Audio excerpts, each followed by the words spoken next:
Welcome to Big Boy Live. Well, we have a special guest again for day 3. And he just wanted to talk about a topic that is underrated, not talked about. It's pretty important. When he came to me and asked me if he can bless the world with this topic, and I was like, you know what? Sure, why not? So, with further ado, the man, the myth, the legend, and mothers even love him too, Mark Minger. LaRon, thank you, and I appreciate the wonderful entrance. And you know, the thing of it is, we've talked about for coronavirus for the last 3 days, and now we get to a topic that I really feel near and dear to my heart. The one thing that I wanted to reach Italy and Germany and the rest of the world to know. I want them to know about the disregarding of Gardner Minshew. Who? Gardner Minshew. Who? We briefly discussed him in the topic last week with the whole Nick Foles Jacksonville quarterback thing. You mean Uncle Rico? Let me yes, you may recognize him as that. But let me tell you something. In 2019, Pepsi has the Rookie of the Year, okay? That award was given to the Arizona Cardinals quarterback Kyler Murray. Who's that? Well, I just said he was the Arizona Cardinals quarterback, first round, number 1 overall. All right, Not Gardner Minshew. not Gardner, but we're gonna get there. It is given out to the top offensive player of the year, but in a year in 2019, they gave us Minshew Mania. Many were left to feel that the 23-year-old 6th-round pick from Washington State, Gardner Minshew, was snubbed. There are a few like me that felt that he was snubbed. All right? So, Gardner won Pepsi's Rookie of the Week. Mind you, Pepsi is the one that owns the Rookie of the Year award, okay? So not where he's an underrated. Would you just shush.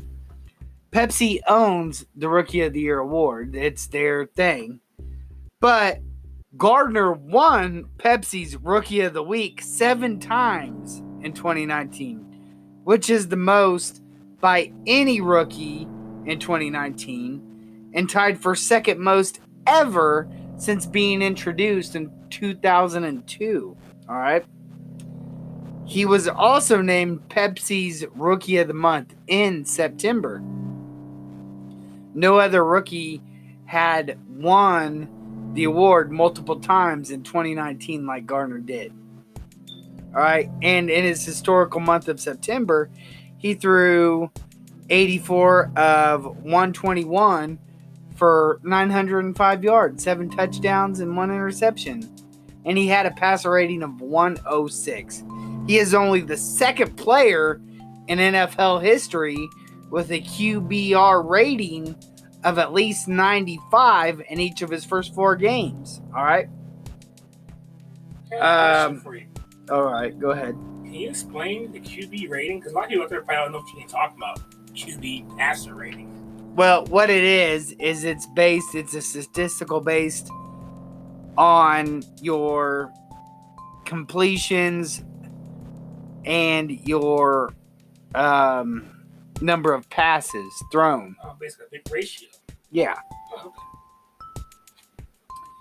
But, just so you know, Gardner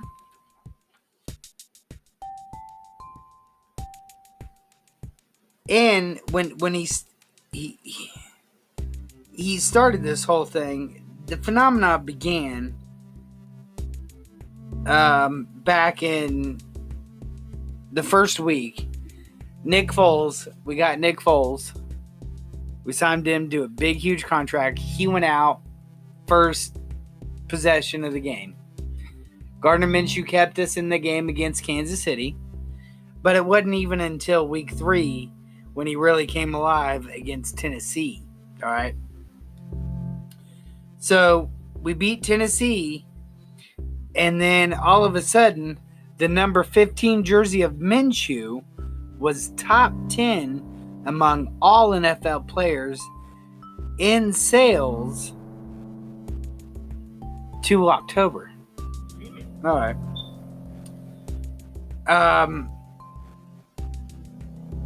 The Jaguars themselves even seized the opportunity to capitalize on their QB and make it marketably, and started selling Minshew Mania mini packs, which included tickets, a bandana, and a mustache, and an on-the-field photo with your gear.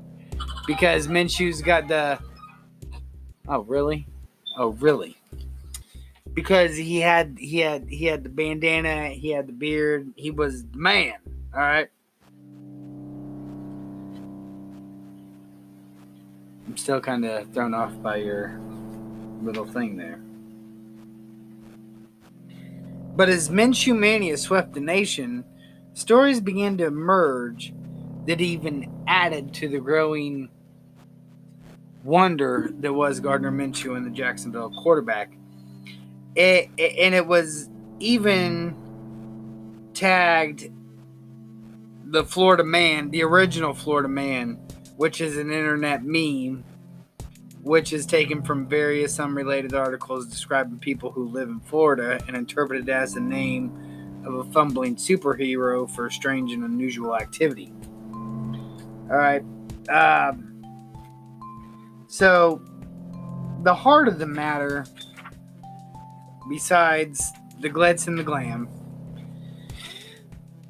the Rookie of the Year, who was the number 1 overall in 2019, Cardinals QB Kyler Murray, who started all 16 games and led the Cardinals to a 5-10-1 season last year. He finished the season with 3,722 passing yards, 20 touchdowns, 12 interceptions. He had a 64% completion rating. He had an 87% quarterback rating.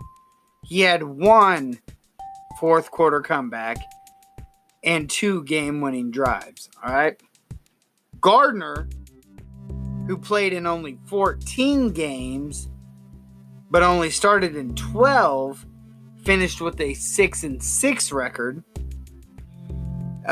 Which, by the way, Jacksonville only finished 6-10. So, as he played when they let Nick Foles come back in, Nick Foles didn't win a game. All right, so they finished 6-10. Only Gardner won. But he finished with 3,271 yards, 21 touchdowns, 6 interceptions, a 60.64 completion rating, 91% QBR, and he had 3 game-winning drives. He had 3 fourth quarter comebacks. He also added 344 rushing yards. He broke Jacksonville's single franchise record with completions, passing yards, touchdowns, and wins. He was also only one of 3 quarterbacks over the last 25 years to throw for at least 8 touchdowns and 0 interceptions on the road in a single season. He also was tied for second most completed passes of 30 yards or more in NFL history. The only other one other than him, a guy named Andrew Luck. I don't know if you heard of him. Is that Colts quarterback? Yeah, kind of.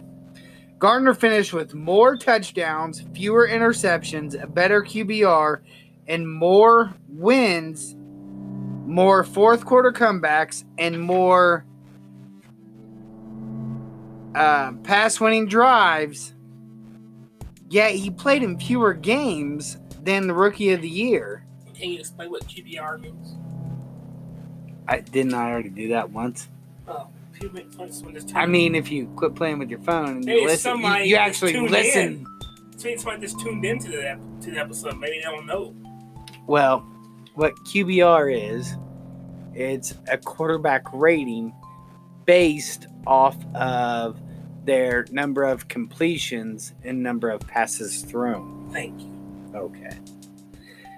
So compared to his rookie QB classmates, Gardner Minshew ranked second in touchdowns and led all QBs in a passer rating of 91.2.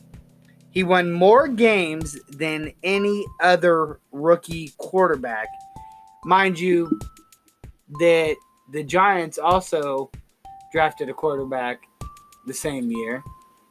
All right. And that Carolina drafted a rookie quarterback the same year. Minshew set rookie records for the Jaguars and took the league by storm with his Minshew magic and became one of the biggest stories of the NFL this season.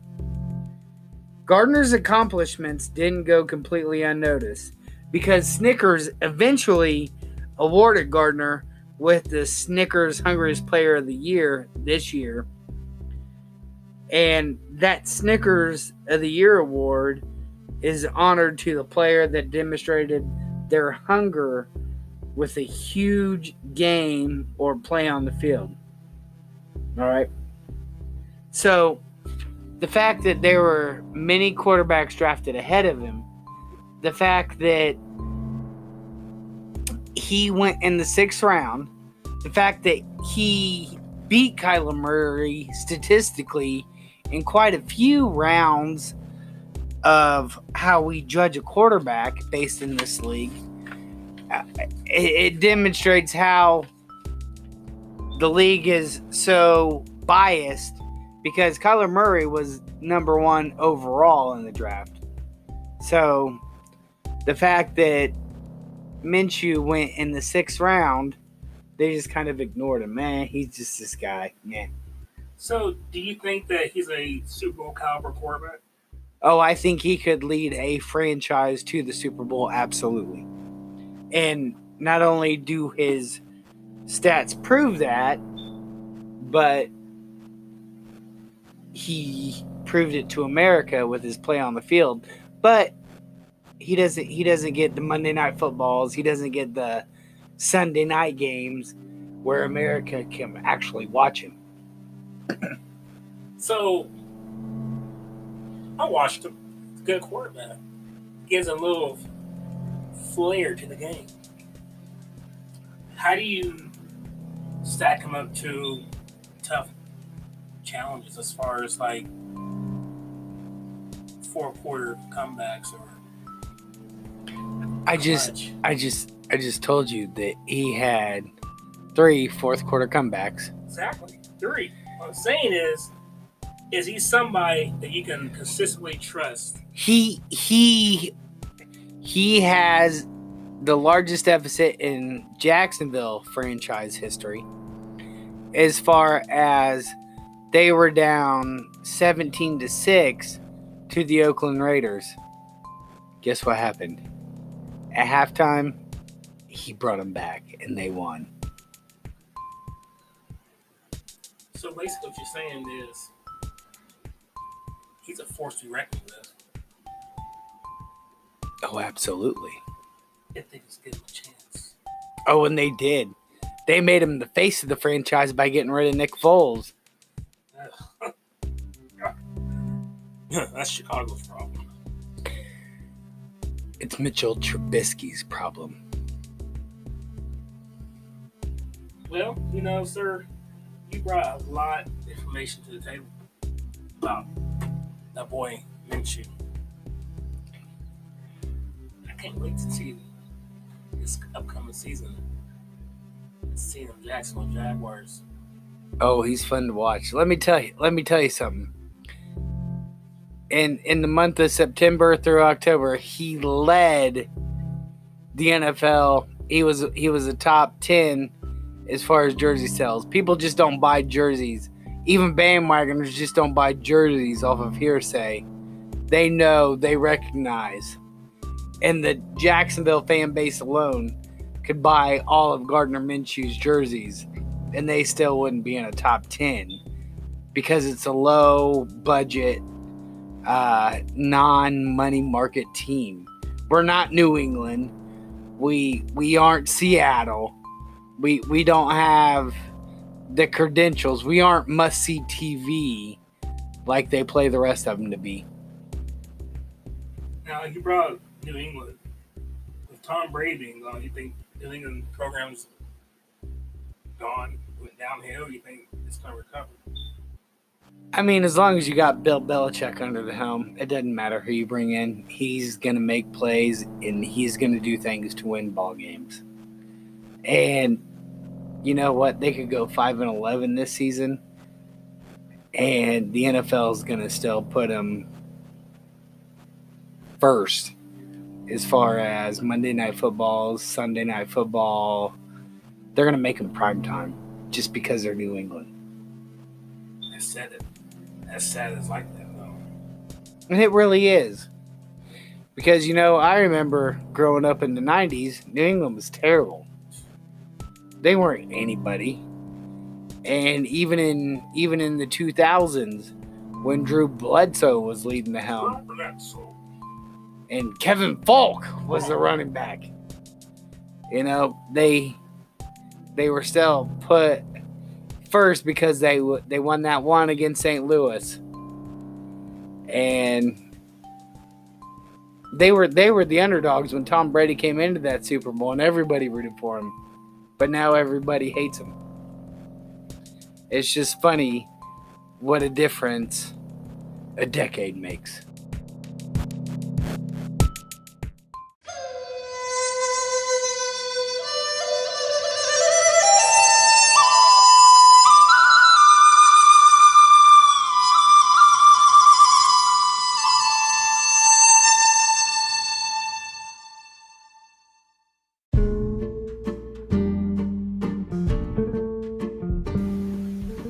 And we're back from that little break. So, brought out a lot of information. I mean, you could be the next NFL analyst. I ain't no Tony Romo. Tony Romo does better as an analyst than does playing football. But man, he is a genius. Watch him. He's got a mind for the game. So, what do you think about as far as in your guess, how you think the playoff structure is going to be? Honestly, to me, I think the number 2 overall team in the playoffs gets screwed. Because you look at it from a standpoint as where Kansas City this year, they benefited. New England lost. They got the number 1 seed. They got the home field advantage. They got everything fell into place for them. But if you go into the new playoff system, all of a sudden, the number 1 and the number 2 team that are in the playoffs, only the number 1 team gets a home field advantage throughout. Number 2 is not guaranteed anything anymore. No. There is no more bye. Now, I haven't been paying attention to this new playoff system. So, if you can explain that to me, how that's a short term of what it is and how they're going about. Only what it is there's a 7-team playoff now instead of a 6-team, and only the number 1, because before the number 1 and the number 2 both got a seed, as far as they got the bye and the home field advantage throughout the playoffs. Now you don't get that. Only the number 1 is guaranteed home field advantage throughout. So, I know earlier this year they talked about the Arizona 2, correct me if I'm wrong, extending the football season, and a lot of players didn't like that. But it eventually got agreed on, and yeah, there's 17 total games in the season now. Is that, in your opinion, is that a good thing or is that going to be a bad thing? To me, I don't think the extra game. I don't think it's going to hurt anybody, but at the same time, I think it will affect, because you think about teams that were. Well, you think about the Colts, and when they had a chance to go undefeated, and remember, they benched Peyton Manning, and everybody booed Chad Payner for coming in. Everybody hated that idea. You got an extra game now, so I don't think the extra game is going to hurt anything. I think that the extra seed in the playoffs will do more damage than what an extra regular season game will do. Do you feel as though that, I'm going to say this, that before you see a lot of teams that would try to take on that challenge or challenge the perfect season, you don't see too much of it anymore? Because it's hard. I mean, you look back in the day, we're only talking about a 13-game season. When Miami did it, they went 13-0. 272. And when New England did it, or at least they did it regular season, they went 16-0, but then they lost in the Super Bowl. I mean, you put more games out there. It is, especially in a division game, it's hard to win 2 games a season against a regular season opponent, let alone win all those games in a row. That's why you don't see it in the NFL like you do in college. Because now with all these, more and more players are coming out with injuries, as far as concussions and stuff, and we've seen more and more now on how concussions really affect players. I mean, like for instance, like the Aaron Hernandez documentary. Aaron. Now when they, if you didn't watch that Netflix series, check it out. It's pretty crazy. But he suffered from that. What's it called? CDs. You know what? CDC. But at the same time, when you watch that Netflix series, how much of it is based on CDC, as where it is like based on his childhood, who his dad was, and his inner conflict of who he was. So like a lot of it has to do with decisions you make in life and how you would. And like I said, you're a product of your environment sometimes, but also too, you can also make better decisions. Like going back to that Aaron Hernandez story, like you watch, Junior Seau was one of the premier defensive players growing up when we were kids. Oh yeah. And we watched him, and he was a badass. And then the fact that he committed suicide, but at the same time, when he did, he willed his body, or he willed his mind over for CTE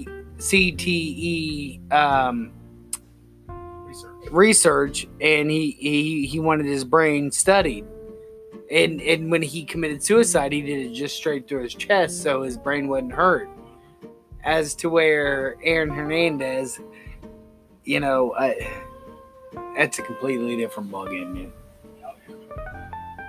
And while Washington said that the effects of that CTC or whatever the heck CTE was a worse case than what Junior Seau was. Yeah, but at the same time, when you look at him and his because they were saying, well, this part of the brain was eaten out because this is why he made the decision making. What it comes down to was, if his dad was still around, if he had that family value, if he had that rock and stone, would he have made the decisions that he made? I doubt it. A lot of athletes and a lot of people, famous people, have went down that route. Where they had a influential figure that kept them in check, and when they died or gone, they just went off the deep end. Well, hell, his mom was sleeping with his aunt's husband. And then and then he was spending more time at his aunt's house Right. than at his own house because his step uncle, whatever you want to call it, was over there. Right. That can mess with your mind up big time. Oh, absolutely. But as hardcore as his dad was made out to be, if he really was gay or bisexual, whatever, like, he couldn't talk. He didn't have that privilege. So, I mean, I think there was a lot more to the Aaron Hernandez story than just the CTE itself. Right, there's a lot more than that. Because, you know, he had an appeal coming up.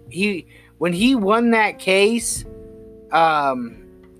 in Boston, the next step was getting his appeal dismissed out of the court and for him to go free or him to at least have a chance of parole. And after that case where he was found not guilty, that's when he hung himself a day later. So, I mean, there's a lot more to that story than what we think, because he had an opportunity to get out, and he went a different direction by hanging himself prior to that. You know, like I said, we talk about athletes and there are athletes that I'm not 100% sure on what happened, but like Mike Tyson, he was a real big, famous heavyweight boxer. Then his trainer died, and he kind of lost it out there too. That kid went nuts. Yeah, he went nuts, but maybe it's a lot. Caging and pigeons and doing all kinds of weird, stupid stuff. But I mean, you look at Evander Holyfield, you look at Muhammad Ali, these guys, they never suffered from TCE or CTE, and they were taking blows left and right. I mean, eventually it got to Muhammad Ali. Sugar Ray Leonard. Yeah. But hey, we'll see you right after the commercial break.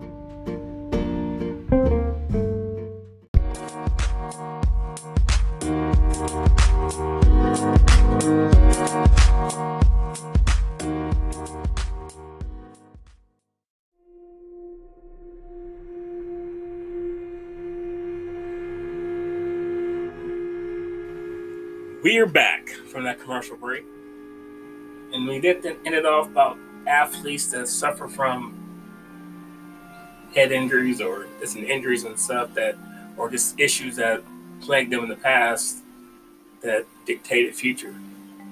You know, there's a lot of athletes out there that had a rough past and also use that as a fuel to be positive in the future, and those athletes are doing good these days and helping people out, helping the community out.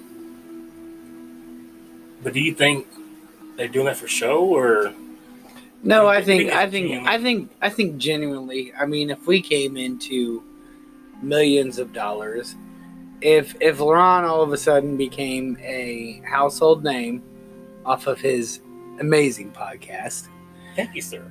If he became a household name and he was making millions of dollars, LeBron is going to do what with his money? Help people.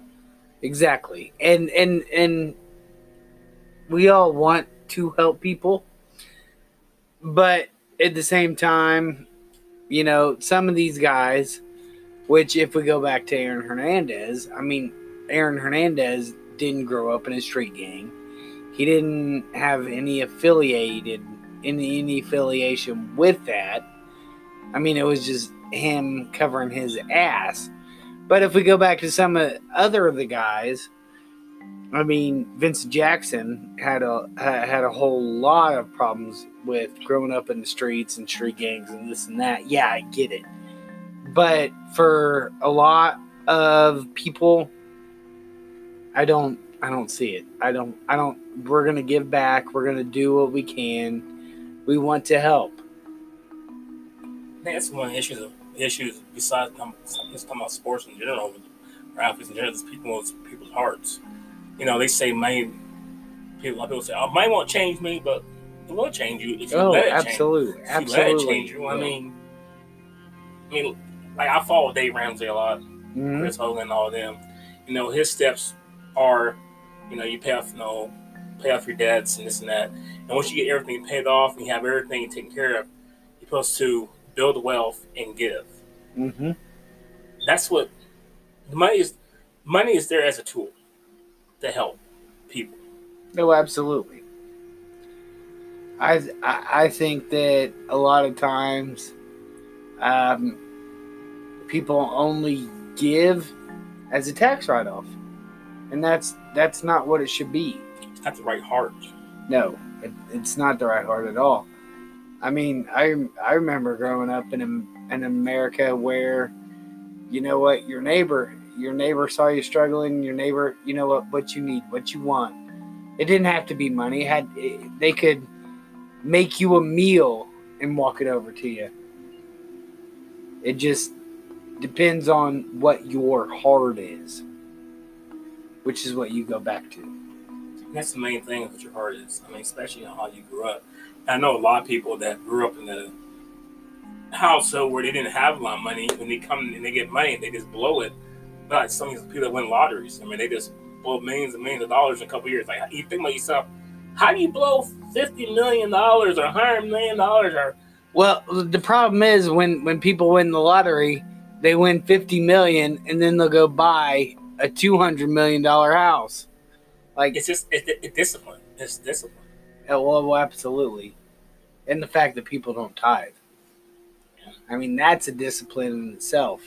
And I know I'm not gonna, and I agree with you on that. And that's the one thing I need to do. I need to tithe because I'm pretty sure if I would have been following and tithing like I should, I probably wouldn't have many issues I've had in my life. You're not going to go broke as long as you give to God. Exactly.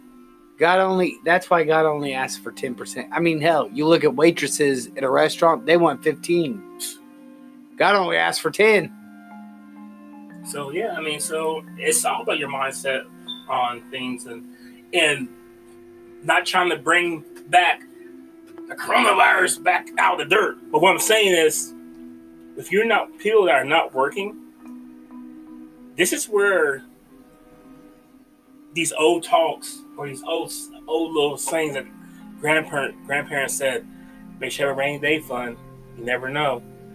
Don't spend all that money before you get it. Don't let. I mean, my grandparents tell me, don't let that money burn a hole in your pocket. And you thought these people just, your parents or somebody just saying that, hey, just saying that. But if you think about it, though, it brings truth today. Well, and a lot of America in itself, like, they will live paycheck to paycheck. But if you look at their expenses, the whole reason they're living paycheck to paycheck is because they're eating 5 times. They're eating out 5 days a week. When you could go to the grocery store for the exact same price and live for 7 days off of a meal. And this, like I said, everything going on with me being off work, I've been off work now for over 3 weeks.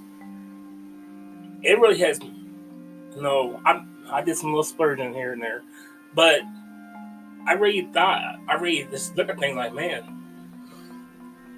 I used extra money I had to pay off debt because I don't want to live paycheck to paycheck. Thank God that gas prices are way they are, cheap as they are, or this and that. But when you don't have a steady income coming in, and you gotta rely on someone else, like the government, to take care of you, it makes you think about things like you need to prepare better. That's why you should always have a savings account and always stash. If you have anything, if you are paycheck to paycheck each week, I don't get the luxury of a paycheck each week. I get every 2 weeks. But whatever little's left over from those paychecks after 2 weeks, savings. And you know what? Here and there, like, yeah, you want to buy for your kids, you want this or that. Is it in the budget? Is it affordable? Can it just be put on hold for now? Like, you don't need 4 brand new pairs of shoes in one setting.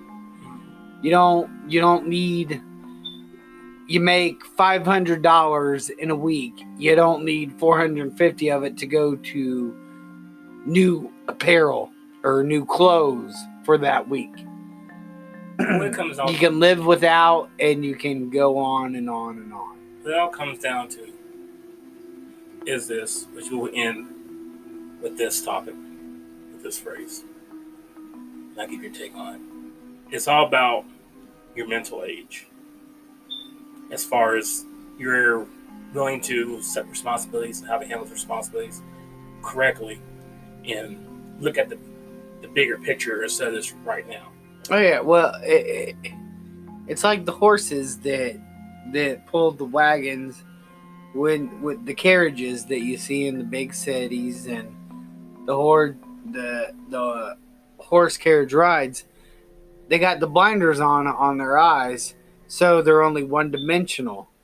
All right, you don't look at everything around you.